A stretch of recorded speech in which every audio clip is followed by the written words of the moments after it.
Good morning, everybody. My name is Brandy Jones, and I am the founder of Healing for Autism organization in conjunction with Healing for Autism Outreach Center, Healing for Autism Activity Center, Healing for Autism Summer Camp, and also other organizations that's under my belt. Today, I wanted to give you a brief summary and segment on behaviors that underlie autism, ADHD, and ADD. So I want to start here. Parents that do have children that do have autism, ADHD, and ADD. First, if you know that your child already have this diagnosis from a doctor, a pediatrician, or a therapist, or a counselor, the first thing you should do is get your child some help.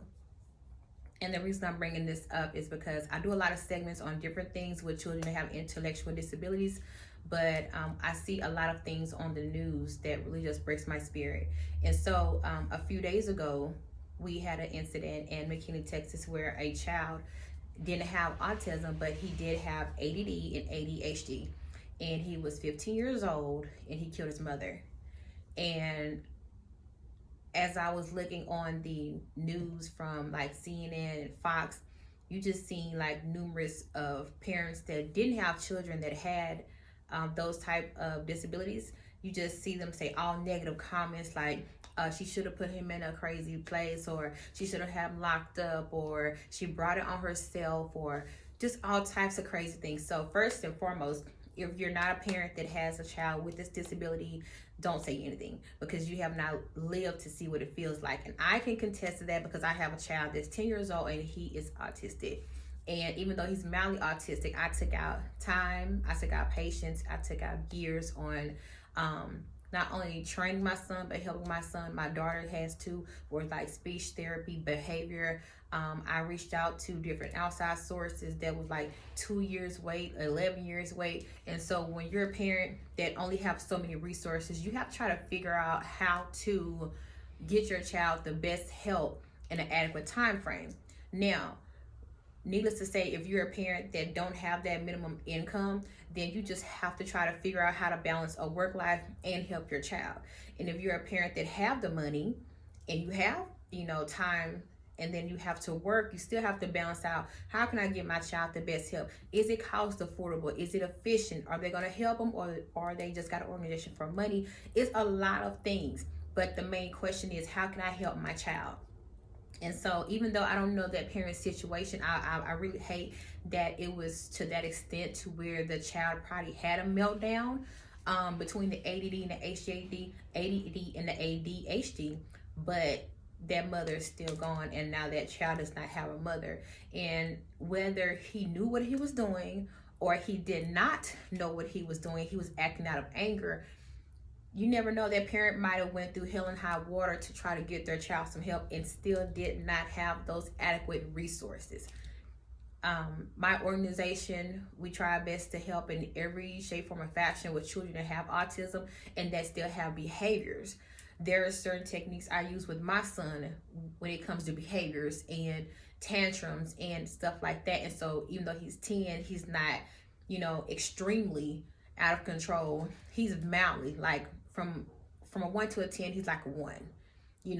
I teach him between right and wrong. I teach him how to express his anger. I teach him these things. So you just have to think about these things. So I'm going to do another segment probably later on today to get in depth of it, but this is why I wanted to really, really, really reach out to parents and organizations to do more on your part.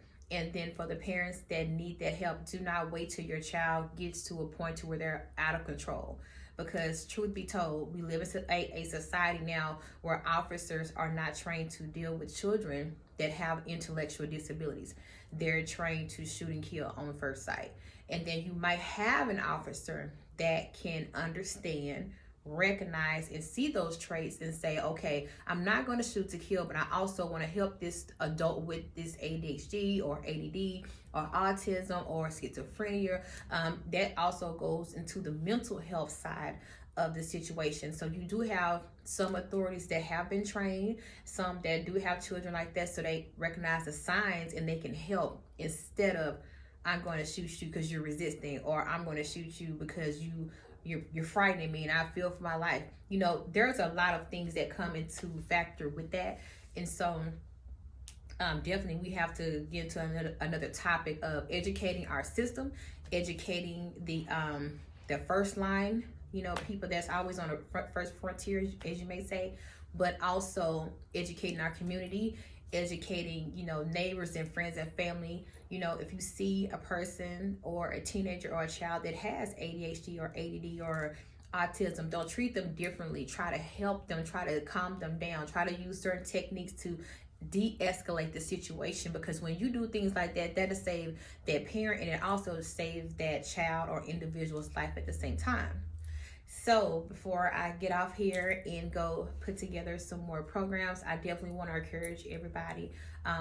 You know, 2021, even though it's a new year, we're still dealing with the pandemic. That's definitely a top notion. We're still dealing with the pandemic, but also we're still dealing with children and teenagers that have not had the ability to see friends and families, attend school functions, or be in drill team, or be on the football team. And so you have to be mindful that these children get tantrums, and they're short tempered because they've been in the house for basically 2020, and now we're going into 2021 and we're still not out of this pandemic hole.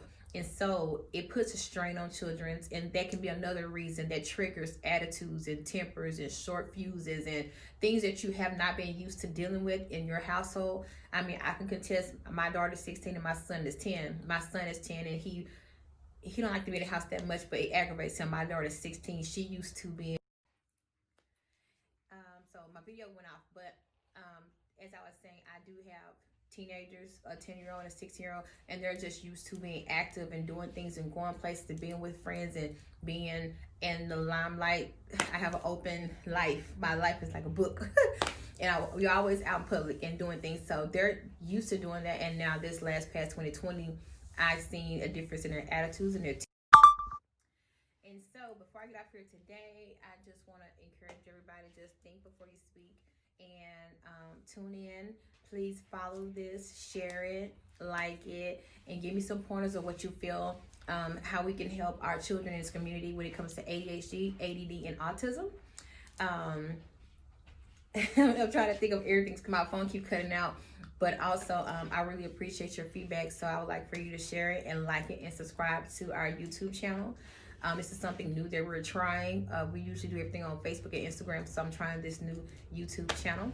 And I am Brandy Jones. So I am the founder of the Healing for Autism organization. And I'm also the founder of Prestigious Health Services, LLC. And I'm also the founder of IamBrandyJones.com. And everything that I do is dealing with mental care, children, autism, behavioral needs, mentoring for young women, mentoring for women. I don't do no counseling and nothing like that, but I have many of things I do, and even from the political side, I do a lot of things from I just do a lot of things. I have many titles, you know, community advocate, and then you have the politician. So I have a lot of different pages and videos, but this one is more dear to me, and it in tunes and how I feel about, you know, life and children, and how we can get children with intellectual disabilities more help. So I hope y'all have a great Tuesday, and make sure to follow us on Facebook, Twitter, Instagram, and YouTube at Healing, the number 4, Autism. Bye.